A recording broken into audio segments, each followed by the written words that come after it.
Fresh back from his trip to Queen Elizabeth's funeral, President Biden is gearing up for his second major address before the international body.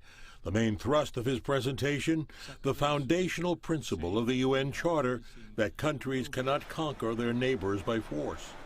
While a legitimate appeal, political analyst Alan Sanders is skeptical it won't win complete support of world leaders attending the session. So the president will again appeal to the UN Charter, but everybody understands that every nation will align its views on Ukraine and on every other issue according to its national and economic interests. Y el mundo también necesita Chile. The call for Russia to end its war began echoing through the General Assembly chamber with an appeal by the president of Chile.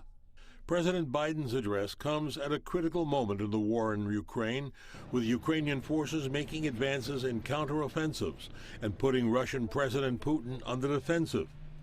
Putin is not attending this year's UN session. Despite the cries for peace and potential resolutions attempting to condemn Russia, little is expected to come out of the General Assembly session to end the hostilities.